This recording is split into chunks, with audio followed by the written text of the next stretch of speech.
increasing agricultural productivity,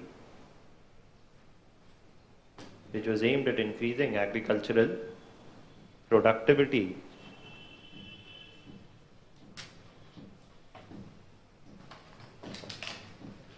It involved a forced collectivization of farms, which was meant or aimed at increasing agricultural productivity.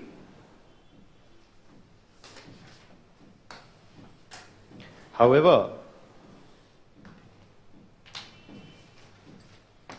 the forced collectivization was bitterly opposed by the peasantry as well as the rich peasants, or who are also called as the kulaks, Kulak.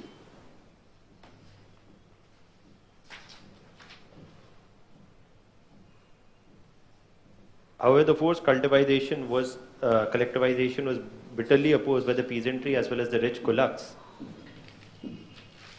and this resulted in large-scale violence in the rural countryside.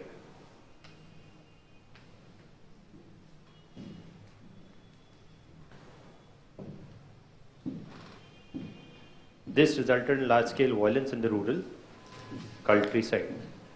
Also, the collectivization failed to increase productivity from 1928 to 1937, as a number of peasants left agriculture to move to urban centers for jobs. New farm equipments were only slowly introduced.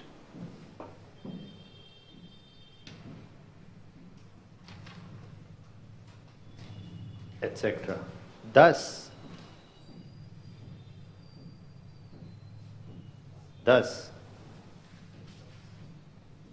the collectivization program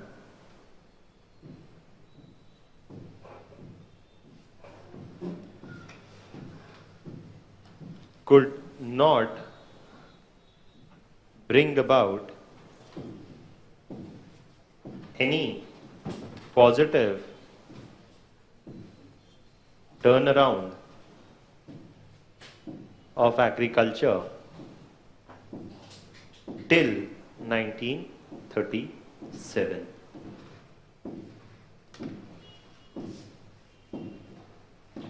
Now, the other thing that we talk about is Stalin's industrial policies.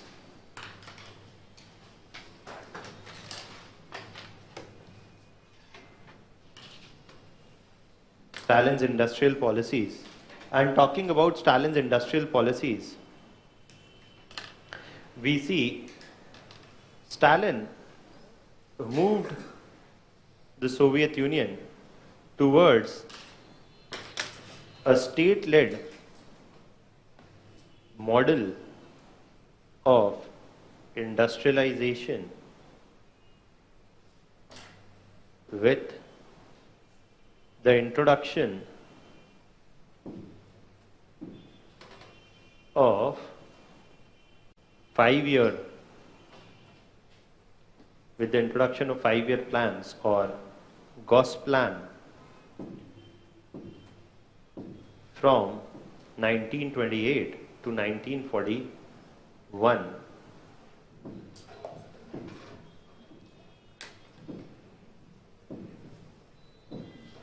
a number of heavy industries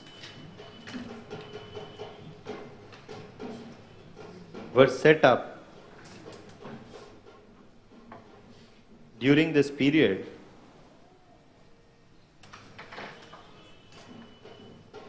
Industrial production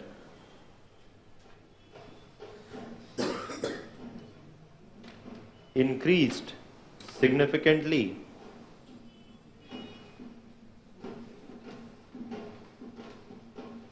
leading to an increase in worker wages and a drop in unemployment.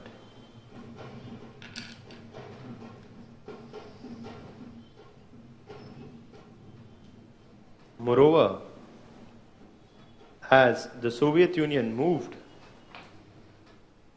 towards rapid industrial growth,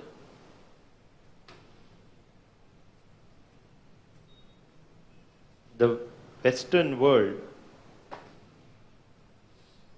was dealing with the perils of capitalism, that is, the Great Depression.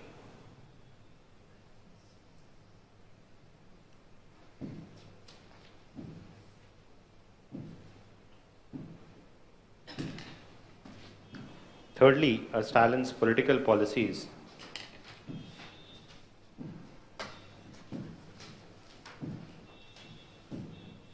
Stalin's extremely authoritarian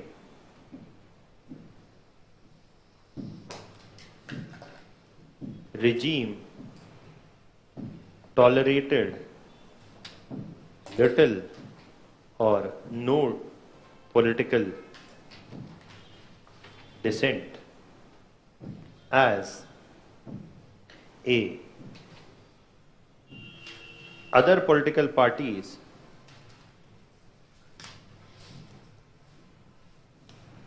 except the Communist Party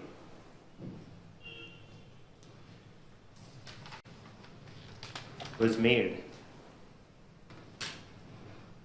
or was except the Communist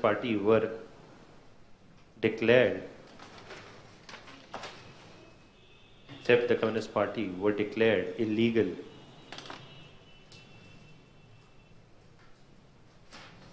B.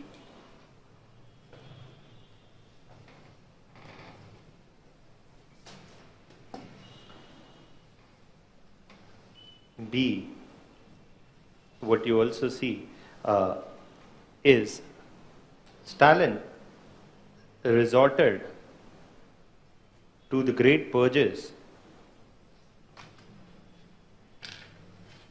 from 1934 to 38, where he wiped out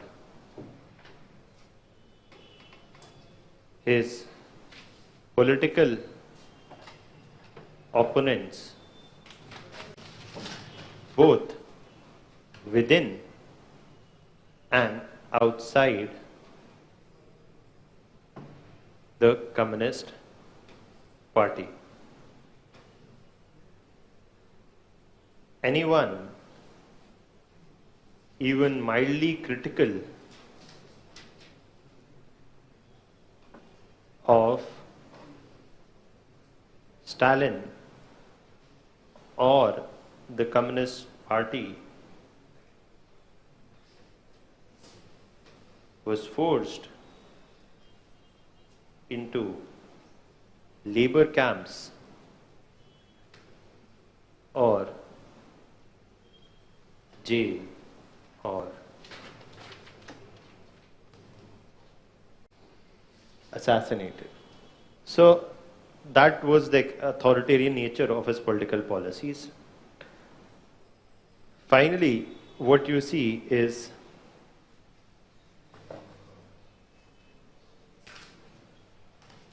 the social impact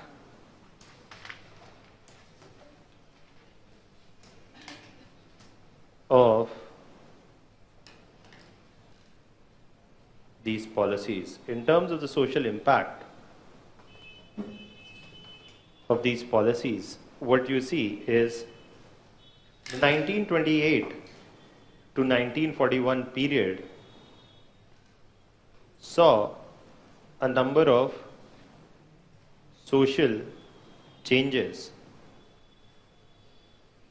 such as everybody's written this much? If you, okay. If you've not, please increase your writing speed. Okay. Now 1928 to 41 period saw a number of social changes such as A, an increase in the labor force participation. Just to give you a sense, labor force participation rate in India currently is not even 24%. Of women labor force participation in India currently is not even 24%. They had 24% then, and then they increased it to 40. That's also, and you know, this is India's, you know, the irony. This just reminds me of another thing. You know, is when you look at labor force participation of women, it's considered also as a very good contraceptive. It's also considered something that increases women bargaining position within the family, a more important control of women over their own reproductive rights. Okay, that the more is the participation of women in the labor force, there is also going to be later childbearing and limited childbearing. Okay, and that happens because women recognize their own, obviously, economic potential and thus have a major say in the decision making within the family also.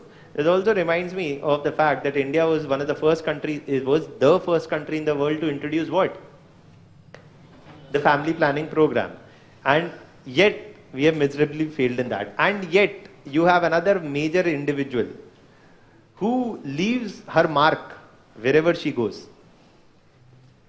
Who are we talking about? Yeah.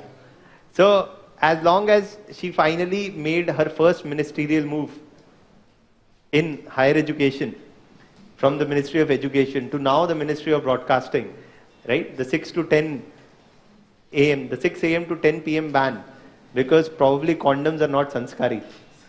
Okay? And that is a reflection of how, you know, this is the politics of sexuality in India, as I always say. In India, the politics of sexuality can only take the society down.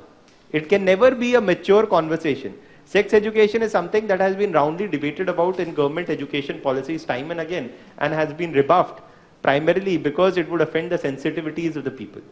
Okay, now you don't even, so people have no way to get sex education while they're adolescents in school. On television, you don't allow ads of contraception. What does that leave people with? And India also, incidentally, is the world's capital of not rape, unsafe abortions. We have the world's highest number of unsafe abortions. Okay, and so that goes to show that there is absolutely nothing in terms of reproductive education. On top of that, you can allow ads of everything, but not something that is related to sexuality. So, हमारे यहाँ मैं तो कहता हूँ, that's why I say, the current Prime Minister started from ना खाऊंगा ना खाने दूंगा. Now, then this was doing the rounds when the Gujarat election and Hardik Patel issue came. कि ना करूंगा ना करने दूंगा. So, I mean, that's a reflection of the fact that sexuality is something that is either to be repressed or something to be not talked about. Who is the ideal prime minister जिसने शादी नहीं करी, जिसके बच्चे नहीं हैं? So, if you do शादी and बच्चा, probably you're not a very good prime minister.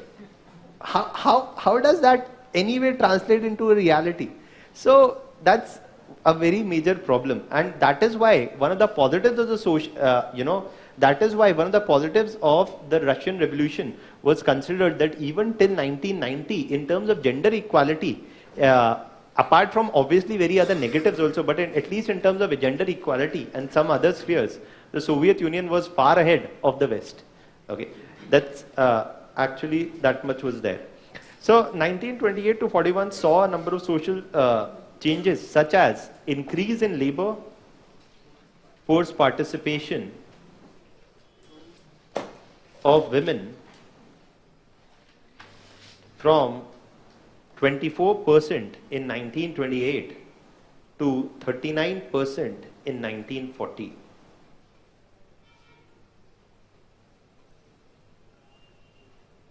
B, there was an increase in worker wages and a decline in unemployment.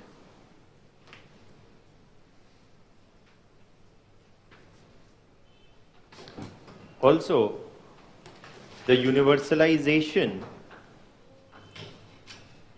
of primary education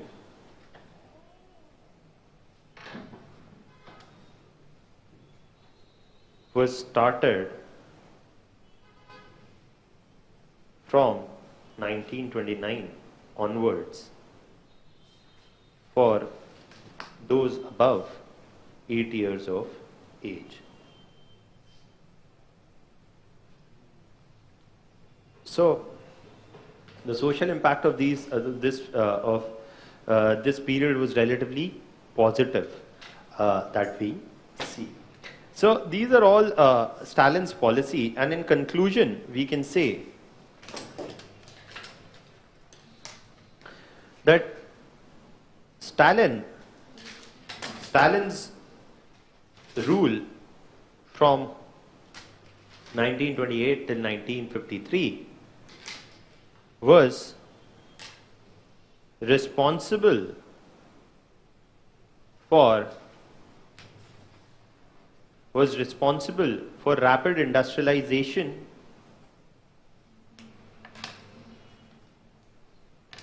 of Russia and a relatively positive social impact upon gender equality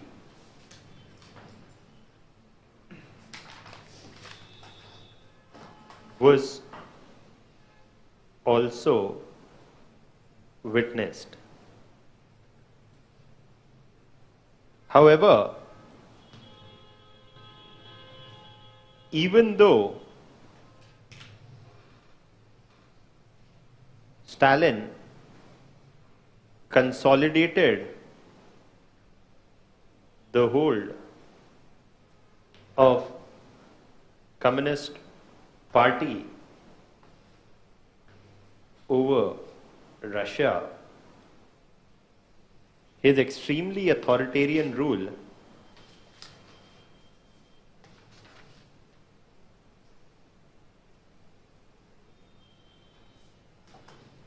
as visible in the Great Purges meant that Russia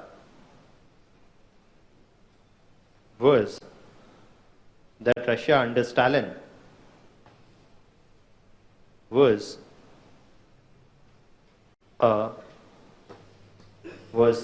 an undemocratic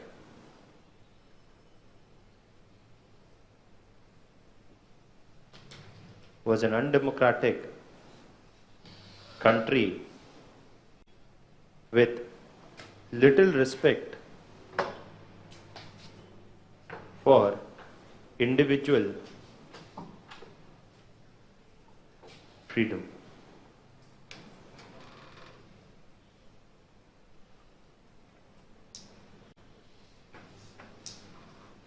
So that much is there. Now the next thing that we're talking about is going to be the Great Depression. The only question that can be made from Great Depression is discuss the causes and the significance or the impact of the Great Depression. That is there. Now, Great Depression is interesting also. If you have not watched two movies, I would very strongly suggest you should watch. One is a movie, the other is a documentary. Ideally, one must watch a documentary, but if you want documentary is too heavy, then you can watch the movie. That's The Big Short. The Big Short is a movie, and The Inside Job is the documentary. Big Short, I think also got nominated for the Oscars. I am not sure, but Inside Job did. Okay, and in Big Short, there's Christian Bale. Inside Job, the whole narration is by, I think, Matt Damon. So both of them are very good ones, and they are not about the Great Depression, but they're about the 2008 financial crisis. And as you will see, what we're going to discuss, it is my perception. It is my perception that we are going through a depression right now. The only thing that we don't realize that we are going through a depression right now, because in India we don't believe in collecting data. So there is no data. So where is the depression? There is Vikas. So now, see, for example, just to give you a context of poor data collection in India, Sri Lanka last year eliminated malaria. We eliminated malaria long back because we don't collect data only. Okay, so I mean that's not just for one thing. For example, for tuberculosis, the Lancet study showed that over the last decade we have underreported 25% of tuberculosis death. So आप report ही मत करिए तो problem है ही नहीं. Okay, so that's also there. So that's the problem with data collection within India even today. So, but and in the economic arena also, but that's not my job to get into. But let's talk about the Great Depression. First, you just understand there is not much need to write. We will write only briefly. I've given in the PowerPoint presentation the important points that you must know. Now, in terms of Great Depression, what is the cause of the Great Depression? Firstly, it's still a matter of debate. What is the cause? What was the cause of the Great Depression? Okay, it's still people are doing a PhD on the Great Depression of 1929. Okay, so that's there. But there are a multiple number of factors which were associated with the Great Depression, which was the initial cause. It's very difficult to figure out in this situation. But the Great Depression lasted from 1929 till 1941. The Great Depression was also the period which most strongly affected the US economy, but had a complete impact on the European economy as well. And this is also the reason why you see communism was becoming extremely popular in Western Europe as capitalism was dealing with the Great Depression. Now, what exactly happened in the Great Depression? Firstly, what you see that the two major centers were Europe and America.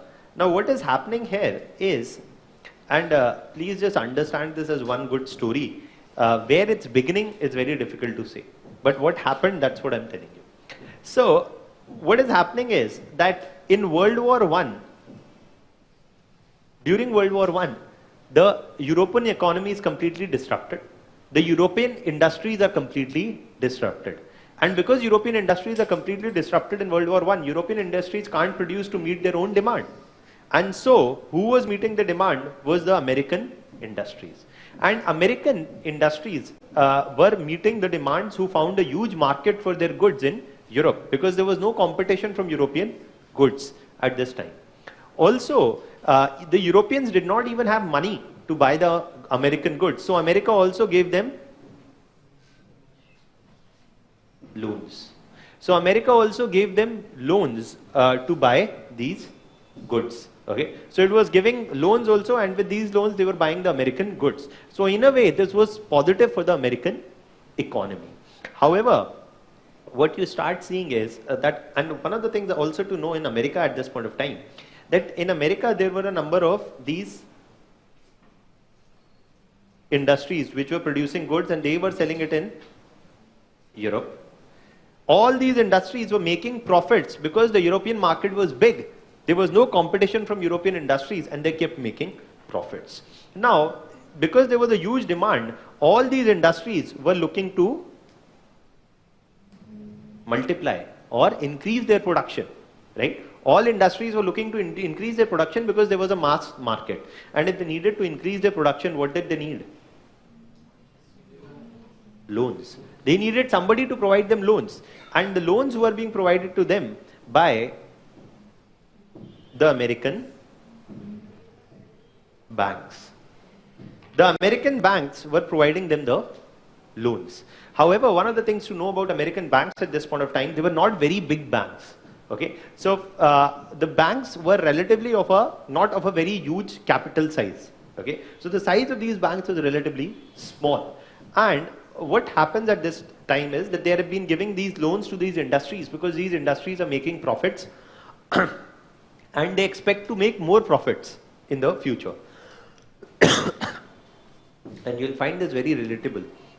Any industry, if it has to expand and increase its production, it needs to invest and increase its production. For that, one of the ways to raise money is by loans.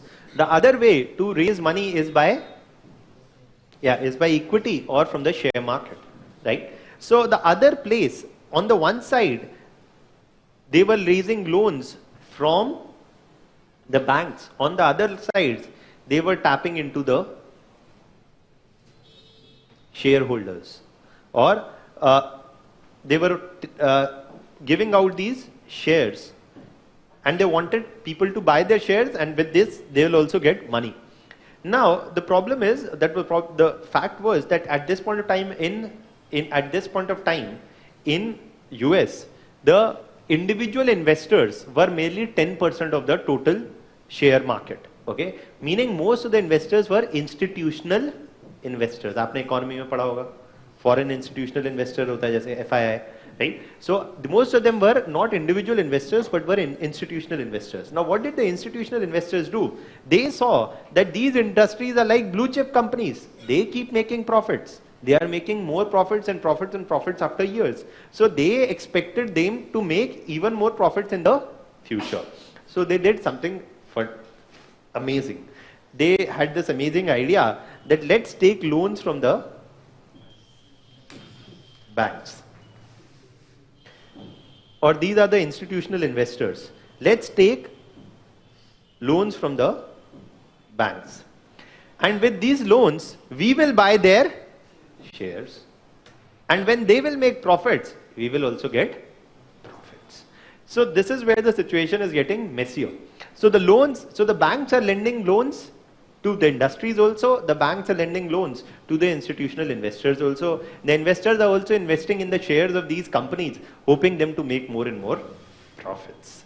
Now, what is happening now is that industries are taking loans left, right, center, okay, increasing their production base, and soon the production outstrips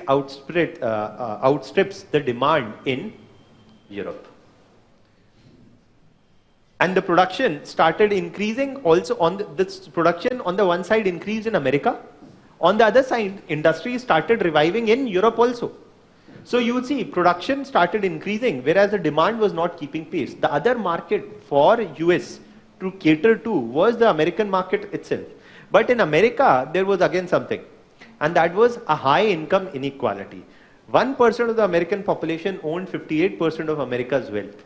The result was that the rest 80% of the population had merely around 25% of America's wealth, or there was a huge income inequality within America. And if large number of people have only a small amount of money, then their buying capacity is less, right? So this is also something which was there, that there was a huge income inequality in America, because of which the buying capacity within America was also limited. These industries were growing, mainly capturing the European market. And then one fine day, when an annual report, this is what happened. In one fine day, in one of the annual reports, the first companies in 1928 showed losses. And it was not just one company which showed loss. Soon, many other companies reported losses in their annual report. And this led to a collapse of the stock market. It led to a collapse of the stock market, where some of the market leaders showed significant losses in their annual reports as the stock market collapsed. As the stock market collapsed, so did the institutional investors. Now, the institutional investors could not pay back the loans that they had taken from the banks. As these companies started to report losses, they could not pay back the loans that they had taken from banks. And then banks also are doing what? Banks are doing what? Banks have money of whom? Of the depositors. And when banks started making losses, these banks were also not huge banks. And when they started making losses, people started to panic. And then that is where people start withdrawing their money from the banks, the bank run situation, which happened. And people started withdrawing their money from the banks. And now banks found it difficult to even pay back the people, which led even more people to withdraw from more banks. Okay? And this bank run situation led to a collapse of the American banking system. And now, as also, this does not stop here, because as production in the industries, as industries started making losses, they started laying off workers. And as workers were being laid off, because industries were no longer making profits, they started decreasing their production. To decrease their production, they laid off the workers. And when they laid off the workers, it simply meant that workers were being denied the jobs, or they were getting unemployed. And unemployed workers meaning even less buying capacity in the market. So the American market anyways was highly economically unequal.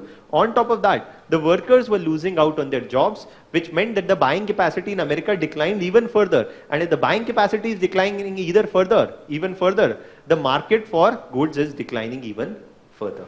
Now herein comes, this is what is interesting. You have been born and brought up reading what is the demand supply theory, right? That there is demand and there is supply. If demand is falling, so supply would also correct itself according to it, and the market will restore itself.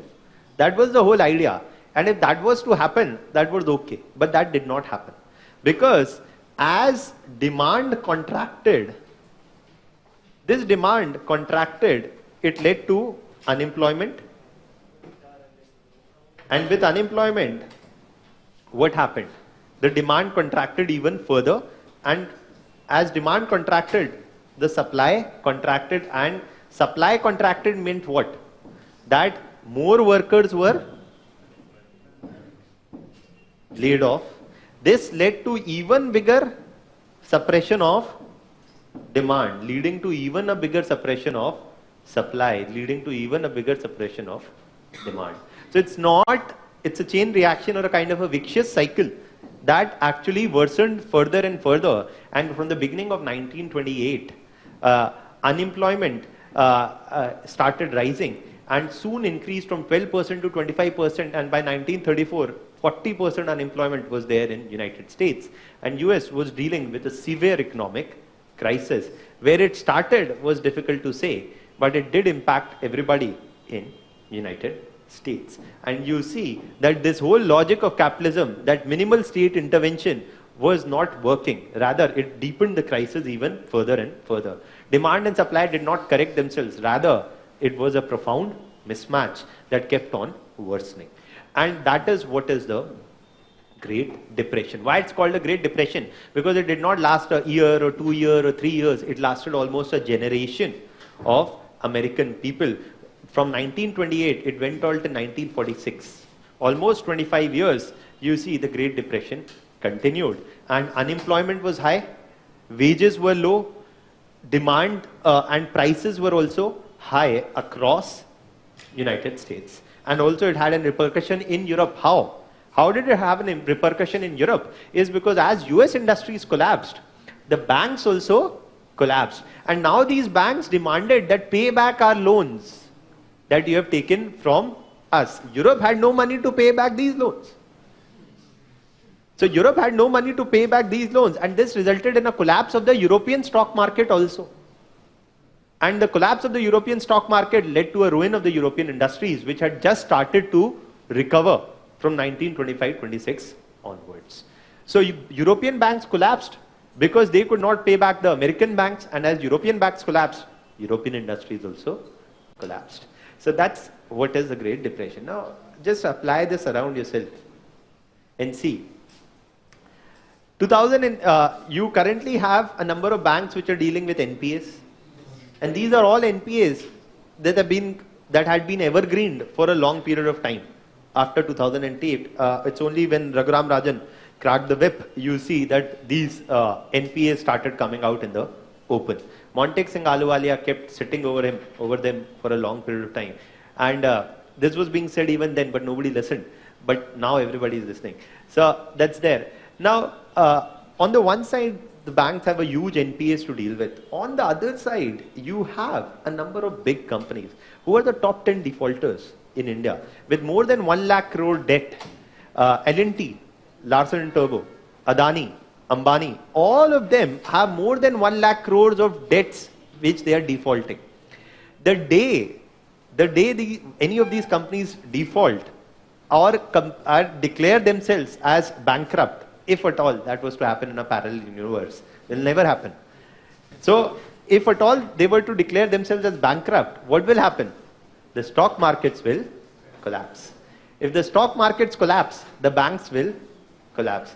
That is the time when you should withdraw your money from the banks. Okay? Why? Because there is another bill which is being introduced right now, which is doing exactly the same thing, saying that your money will be invested in the stock market in the shares of these companies. And if these companies default, we will give you the shares. Do you get what is being said? For example, Kingfisher takes a loan of 5,000 crores from SBI. Kingfisher says we are bankrupt, we can't pay back the loan. SBI has given 5,000 crores. What does it do? It takes the money from the individual depositors. Your money which is deposited in the bank will be given in the form of loans to Kingfisher. Now that Kingfisher doesn't pay back your loan, you will be given the shares of Kingfisher, which anyways are penniless now. So that would mean that your money is not safe in the bank itself. Right? So that's one of the bills which is being proposed, but I don't think personally it will go through, because that will be the end of democracy in India as I know it. Because people will now, if they understand what is being planned here, you have 1 demonetization, 2 GST, 3 this, is not going to get down well with any government. Now, nonetheless, what is also too important to note here is actually why in India you do not see this problem, or why you in India you do not realize that currently itself we are in a sort of a recession or some kind of a Great Depression, is because unemployment figures are not reported properly. 92% of the jobs are in the informal sector, where we have no data collection source.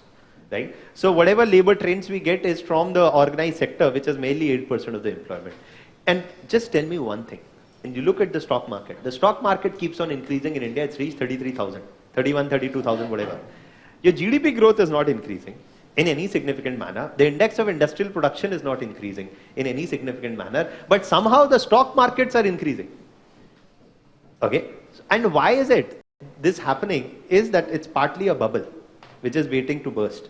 At the other side, also what you see is, one of the last things to actually know is how the situation can be solved in case of India, is what the government is doing is in terms of bailing out the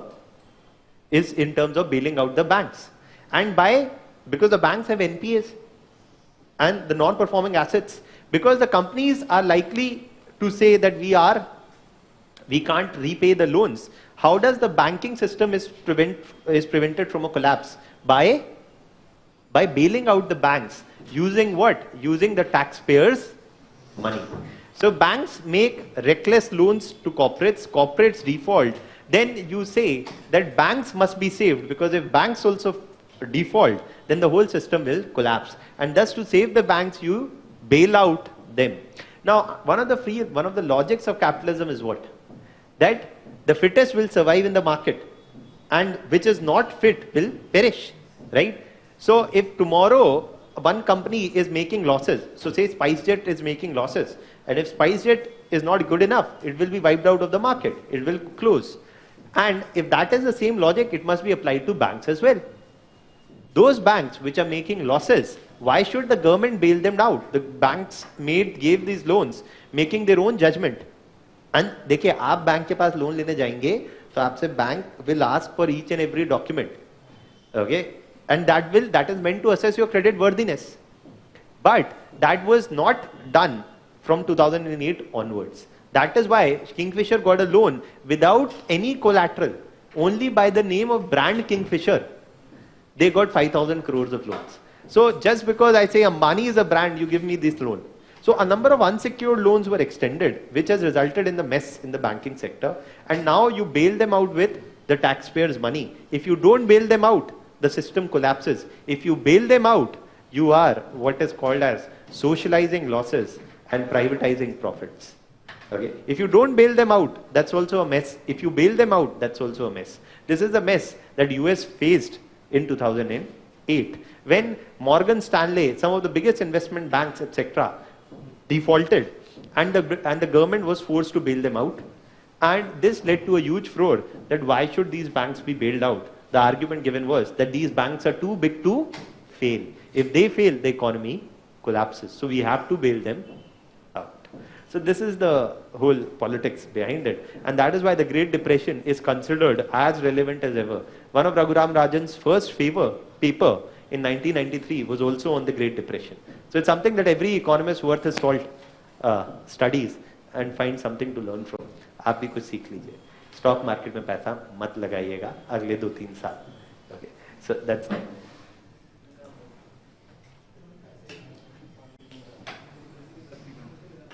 Now ये पूरी कहानी क्यों बताई आपको? That we are going to write down the causes and we are going to write down what was done to take them out of the Great Depression. Now let's write down the causes first of the Great Depression. Yeah. How did the economy eventually recover from that? हम तो पहले भी economy को depression में ले जाते हैं, फिर डिप्रेशन से निकालेंगे बाद में. So how did the economy recover? We'll talk about it later. It was World War I which revived the American economy in a nutshell. It was World War II which revived the American economy in the nutshell, because again Europe was destroyed and America found a market for its goods. Okay, but there were other steps also which were taken in between that we'll talk about. Now, what you see in terms of causes of Great Depression, firstly, was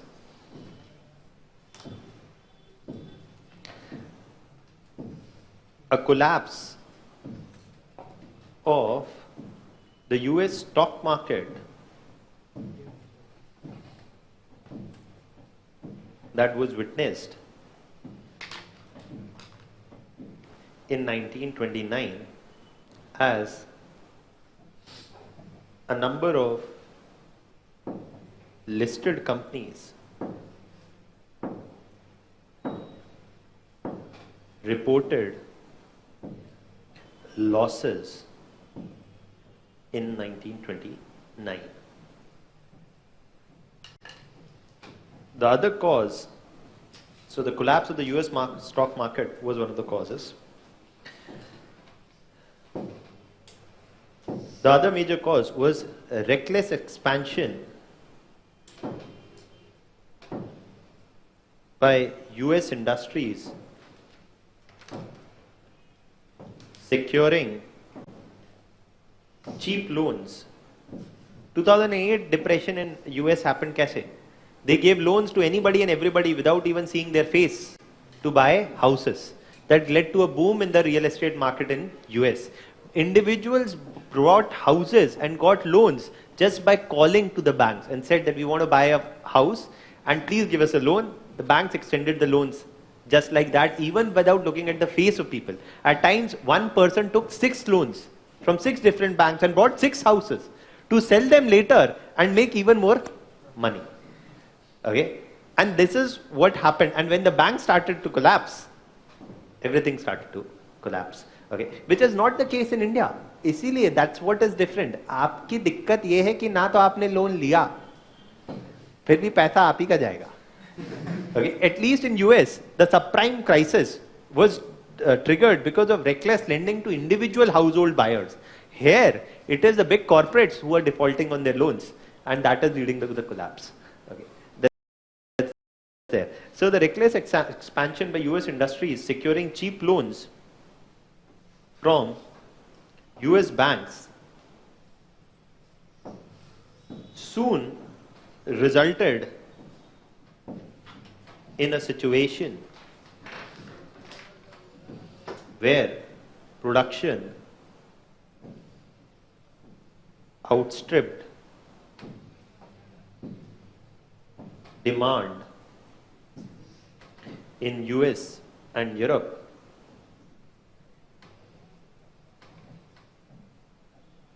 leading to losses for these industries.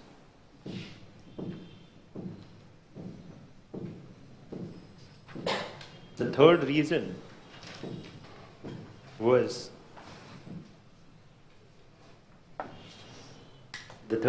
was the high income inequality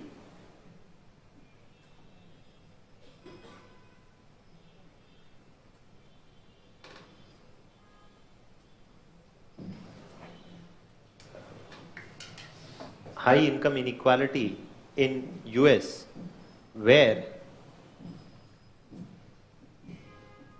the top 1% of population owned 58% of the wealth. This resulted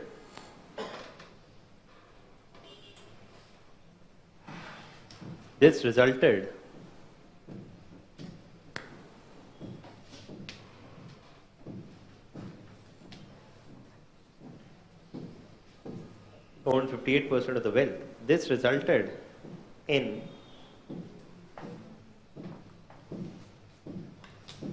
low buying capacity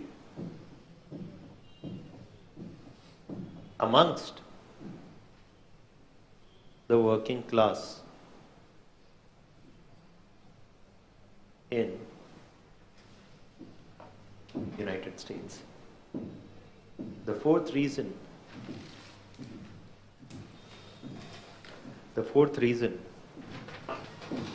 was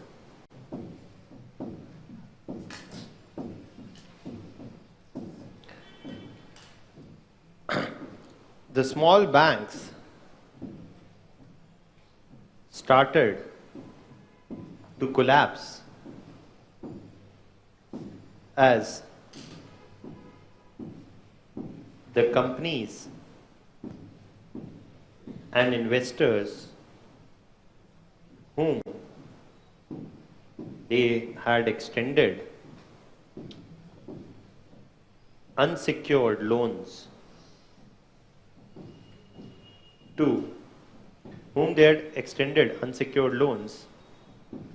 started defaulting.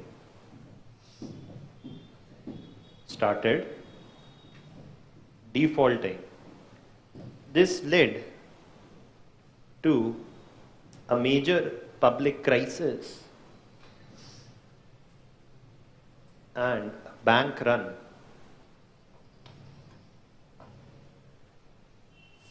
kind of situation in US. Lastly, as industries collapsed, unemployment, and that's why you see that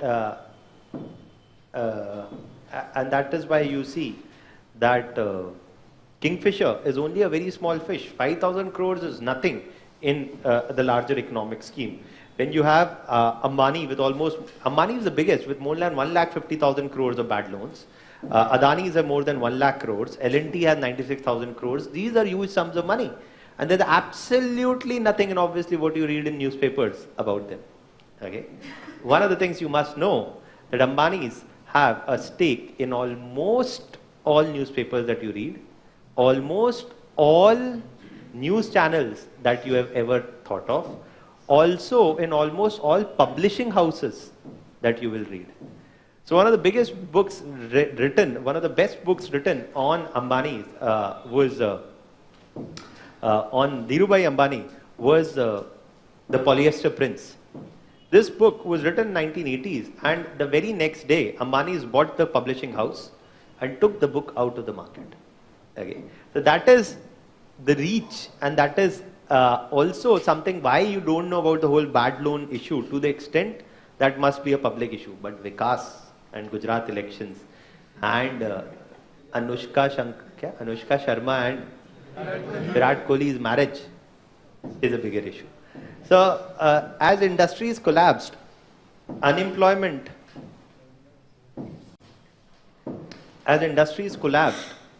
unemployment increased in US and reached around 40% by 1934. This had an extremely negative impact on demand, worsening the Great Depression even further. Okay. Now, what is the way to tackle this? Or what happened, or what was done to tackle this? Now, there were two important US presidents, Herbert Hoover and Franklin D. Roosevelt, who took steps to tackle the Great Depression. And again, you don't need to write too much about what was done. I've given that, and briefly we'll write about it, not too much in detail like this. But in terms of what was done was, what is to be done? Simple hai, Narega. Okay, Narega is to be done here. That firstly, Herbert Hoover, when he came in 1929, he said that we are a capitalist state. We do not intervene in the market will correct itself, and the industries must intervene. However, he soon realized that this was a terrible idea. He tried to firstly convince industries to take immediate measures. Firstly, he told industries, please do not lay off workers. Do not lower their wages, or do not lay them off. Because if you lay them off, obviously it would decrease the demand further and would worsen the crisis. And that was one thing. Then he said that corporates must start NGOs, so that they provide food, they provide ration, they even provide food and ration to people, because people did not have money to buy food also. Malnutrition increased in the United States at this point of time. So he urged corporates to start NGOs, and that they must distribute free food, must not lay off workers. But soon it was realized by Herbert Hoover that the size of the problem was too large, and it could not be taken care of by the corporate sector or by some individual incentives or initiatives here and there. And that is where you see 2 years in his presidency had passed. Okay, and he realized that he is not going to win the next presidency anyways. So Hoover almost had almost accepted defeat even before contesting the next election. Okay, but nonetheless, that happens there. And by 1931, Hoover now tries a major course correction and now argues for state intervention. For the first time, the paragon of capitalism is saying that capitalism needs to be saved, and for that, state intervention is necessary. And that is why Great Depression was considered very important in the evolution of economic understanding, that markets cannot correct themselves always, and that state regulation or a strong regulation is important for capitalism to survive. And that is why Raghuram Rajan's, one of the title of his books was How to Save Capitalism from Capitalists. Okay, that unless and until capitalism is strongly regulated, then the capitalists would bring about the collapse of capitalism themselves, as was witnessed in the Great Depression. And in that context, what is argued is state intervention. So the first thing is you revive demand. And only when you revive demand can you revive the whole system. And for reviving demand, what is needed is generation of employment. And for generating employment, the state must provide employment if the private sector cannot. And that is why you see the Hoover Dam was instituted at this point of time. This was one of the first projects. आपने Transformer movie देखी है? उसमें वो एक dam है, that is the Hoover Dam. So Hoover Dam was by far the biggest hydropower dam that was constructed in US at this point of time. This was the first time then the US government had started construction of such a major project on its own, providing employment to people. This was seen as a shift where state was taking up the role to generate employment. But Hoover Dam and some other infrastructure projects were started by Hoover, but these projects were also not enough to generate significant amount of employment. Though an attempt had been made, but the size of the problem was too big that a few isolated infrastructure projects here and there were not enough to revive demand, because unemployment kept increasing and increasing. Hoover lost the next election, and you see Franklin D. Roosevelt come into power. And this is where you see the beginning of the New Deal, where Roosevelt promised that he would introduce a New Deal which will take US out of the depression. And Hoover was there till his death, after which you see the next US president coming into power, Harry S. Truman. Okay? And till Roosevelt was there, Roosevelt introduced what was the formula of 3 R's: relief, recovery, and reform. And this is something that you can write down with me, that relief, recovery, and reform, this was the steps taken to tackle the Great Depression. I'm writing it in short. I've given some more details if you want in the PowerPoint presentation. Okay, that the first was to provide immediate relief. How do you provide immediate relief? What the American government now took was an active responsibility of providing immediate relief. Immediate relief was to be provided by opening of food distribution centers,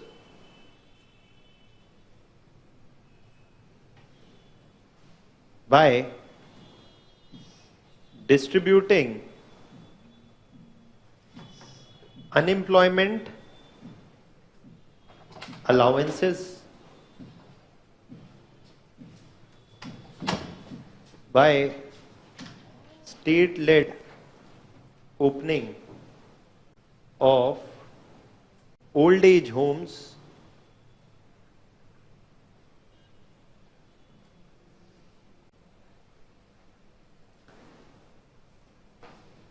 provision for health insurance, etc. So this was to provide immediate relief to the people, to give them food, water, shelter, at least those who are unemployed, and 40% of the US population is unemployed. That means that the size of the program has to be huge. Okay. The next is recovery. And recovery was meant to do what? Recovery was meant to revive demand in the US economy. And how was the demand to be revived in the US economy? By a state-led initiative to generate employment. That is why I'm saying Narega. Okay, one of the things which helped India to tackle the 2008 depression was Narega, which generated employment and kept rural demand high. Okay, so that's also there. So by a state-led initiative to generate employment. आपने John Maynard Keynes का नाम तो सुना ही होगा, right? In economy, you would have heard about the Keynesian economics. Keynes submitted his PhD thesis roughly around 1935-36, and he strongly supported this Franklin D. Roosevelt's attempt to revive the economy by generating employment by creating sustainable infrastructure. Okay, so the public works program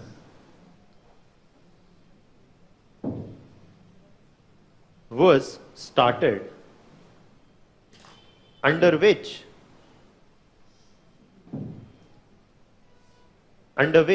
a sustainable public infrastructure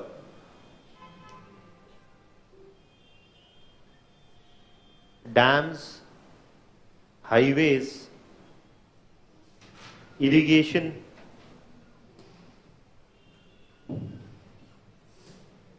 projects.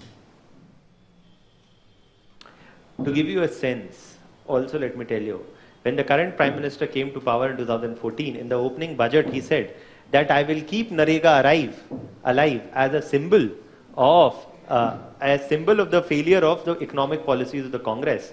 Because even 60 years after independence, they are giving money to people to dig holes. Okay. The next budget and the next budget, he was forced to increase the outlay for Narega rather than decreasing it, primarily because even if he would not acknowledge, there is a great crisis in the rural economy. And unless and until you do that, the economy is going to collapse and contract even further. Okay. So the sustainable public infrastructure, dams, highways, irrigation projects were to be created by state investment.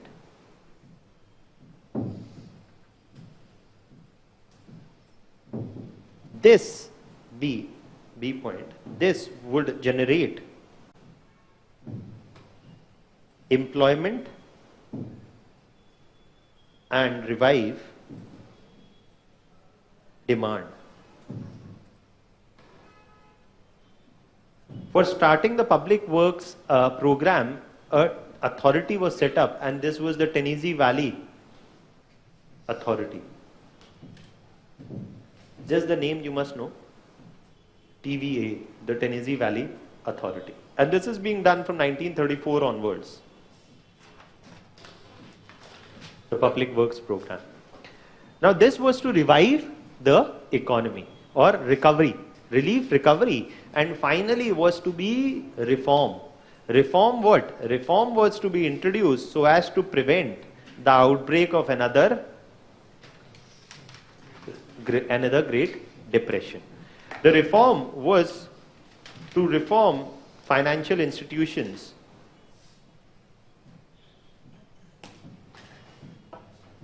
to prevent the outbreak of another Great Depression. This involved the introduction of